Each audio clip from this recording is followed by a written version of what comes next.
All right, Tanner, last question here before we let you go. We've had you on the show before, so we've heard about your jersey swaps and all that. But you had an absolute cracker of a goal in Europe against Utrecht. And after you hit that one, you gave a little shush. And I was just wondering who you were shushing in that particular moment. Like, were you just dabbing on the haters, or like what? Or was there somebody in particular you were shushing? Woo, lots to break down. But first, we got to get to our special guest live from Austin, Texas, 24-year-old from Birmingham, Alabama, currently playing for Lyon and, of course, the U.S. men's national team. It is Tanner Tessmann. Hey, Tanner, great to see you as always. So this is your first time back in camp since March. How are you feeling? No, yeah, feeling great. Thank you for the warm welcome. It's been a good couple of days here in training in Austin, and getting ready for the match for tomorrow. So looking forward to it. Okay, so this summer was a little bit busy for you. If I'm not mistaken, you had a baby, right? So you're like in the throes of being a dad, which is awesome. Congratulations. And then coming off that summer, you come back to Lyon, and you're super sharp, and you scored 2 game winners recently. I mean, some absolute bangers, by the way. Are you eating anything different? Like what's changed? Let's say you couldn't score those before, but I feel like you've hit another level. Yeah, it was a busy summer for sure. Yeah, my wife and I had our first little kid, our son. So it's been a great raising him for the last 6 months, and it's such a blessing. But yeah, it's a great start to the season. Happy to contribute with some goals. Definitely eating the same thing, the nice Lyon cuisine. So, I love it. No, but it's been good. It's been a great top cuisine. Tanner, first off, yeah, congrats on the birth of your child. That's great. Always changes your perspective. Jimmy just mentioned the goals. One of the things, midfielders, we talk about central guys, right? And oftentimes talk about distribution and passing. Is that something that you wanted to add to the game? And everyone wants to score goals, but not everybody's a goal scorer, if you will. Is that something that you said, okay, going into this year, I need to improve in that area a little bit? Yeah, for sure. Last year I scored 1 goal, and I played a decent amount of matches, so definitely wanted to increase my stats in general and contribute to the team the ways I can. And yeah, I think I've started well with that this year, but obviously need to continue and to keep helping the team in the moments. But I know it's something I'm capable of doing. Just got to put myself in the right place and have the confidence to take those opportunities. Well, Tanner, your new manager, Paulo Fonseca, comes in and just says, this guy's got it all. He's so important to the team. When you hear those words from your manager, what does that do for you as a player? What does that signify within the group as well? I mean, I think you've probably learned a lot from Nemanja Matic, playing with him every day. But how have you continued to grow as a player? Yeah, I mean, I think it's obviously really nice to hear from the coach when he says something like that. But at the end of the day, I think he's shown that to me every day preseason and even last year when he came into the team. So I think it's something that I've seen every day, and he's showed the belief in me in the trainings and in the matches. So it's something I kind of already knew based on the relationship we have and everything like that. So yeah, last year was a different year for me. I was learning from a lot of really talented players that have had great careers, and I was able to learn from them and still get to play a decent amount of minutes. But this year is more about the minutes, less about learning from the players. So yeah, it's been like I said, it's been a great start, and there's also a long way to go. So we got a lot of matches to play. Hey, it's that Tanner's time. Let's go. Tanner time, baby. And I love that you're given more responsibility from the manager. Obviously, that's a sign of trust, which is a big deal, of course, as a player when you receive that. Now, the last window, we played against South Korea, played a back 4. That one didn't go so well. We switched to a back 3, and we ended up playing pretty well. The spacing and the flow and the rhythm and the tempo that we set against Japan, getting the result was very good. When you see the team that is in a back 3, do you feel like you could fit into this puzzle pretty well? Does that excite you? Like, hey, if he calls me in for October, I feel like I could really help the team. Of course, you can play in a back 4, but maybe a back 3 gets you a little more excited. To be honest, it doesn't really matter to me. I have systems in different clubs. I think it just kind of comes with different tactics and understand where players are in positional game. But at the end of the day, it's depends on the opponent and how we're going to set up. But the in-game things are always the same. The duel, the determination, the running is all the same. So yeah, I don't know if it excites me more, but it's definitely exciting to be in camp and to play with these guys and a couple of guys I've never played with before. So it'll be nice to get on the field with them. Tanner, forgive his questioning. He is a center back, so sometimes he doesn't I love realize. talking. I'm a team. Maybe it's not so much of a big difference for you as it is for him. You know what I mean? I'm a team shaped nerd. Okay, fine. You got me. I'll raise my hand and accept it. Tanner, with the move, obviously, young days at FC Dallas to Venezia, now here to Lyon. What's been sort of the biggest eye opener along your young career so far, where you're saying, you know what, I thought it was going to be this when I got to Europe, but it's really this, if you will? That's a good question. I think, I knew that getting to Europe was a dream of mine to play Europe. I knew it was just the beginning. I knew I was going to have to fight for my place and earn my role in any team I was going to play in.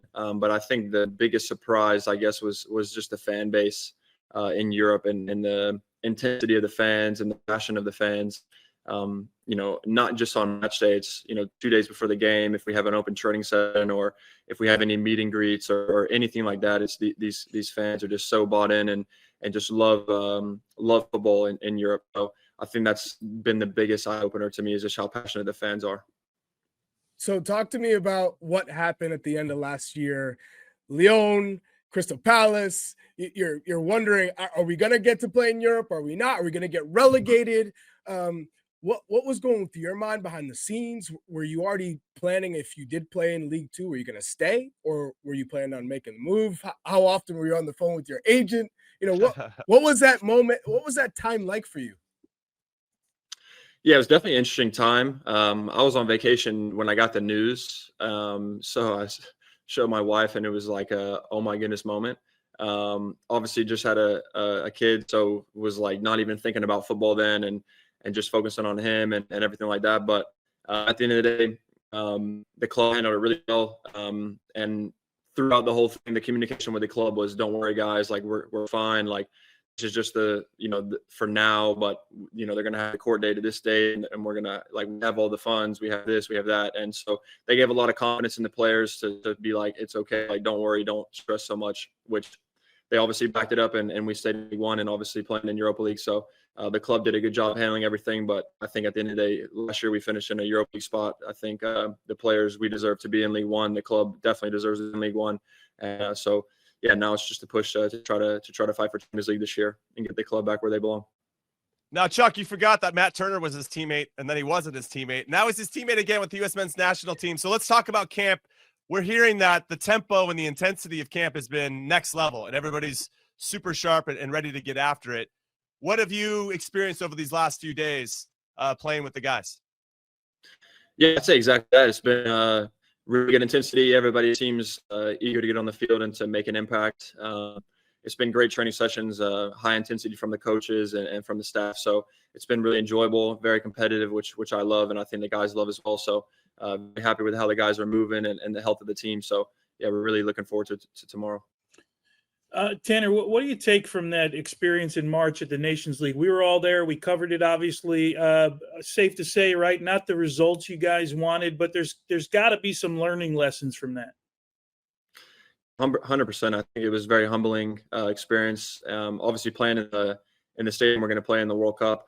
So to be able to experience that is good, I think, in the future, which is obviously a learning experience. But yeah, it's definitely never to underestimate it and go into the match, worrying about the things that we can control and trying to put the game away in the moments we can, I think is important. So I think a lot of guys learn from that game, especially myself, just to go into these games, always focusing on the team and what we can do to dictate the game and not letting the game dictate us. So I think that was most important.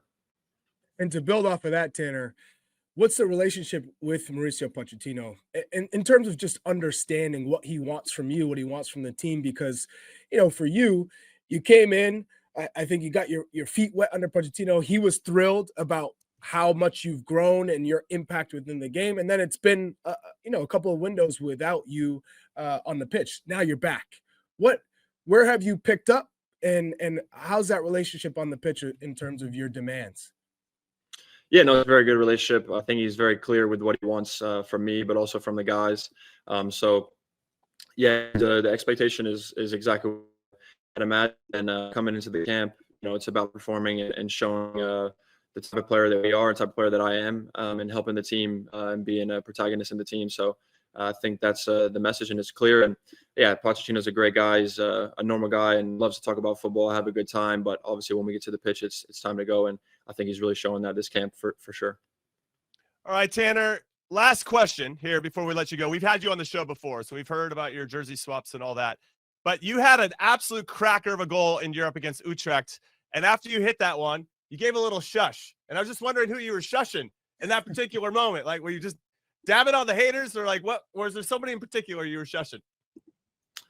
No, it's obviously I didn't start the game, and when I was warming up, I don't speak Dutch so well, but it didn't sound so pleasant. And so kind of where I scored the goal, where I went to shush the crowd was right where my teammates were warming up and where I warmed up. So you could put the puzzle together. Yeah. All right. I got How's plenty the of time French, for that. by the way? How's your French coming along? How's the escargot? What are we eating? Definitely not that. No, Hey, it's good. French is coming along okay. Everybody speaks English. A lot of new guys coming in to speak English, but step by step, learning about French and everything.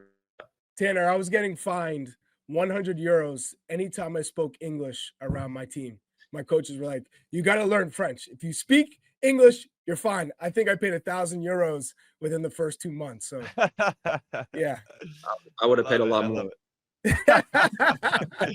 Well, Tanner, thank you so much for your time. Good man. luck in the game tomorrow and the camp overall. We're pulling for you. And congrats once again on the new baby. That is very awesome. Being a dad is the best thing you can be. All right, Tanner Tessmann, everyone. Appreciate you. Thank you. All the best.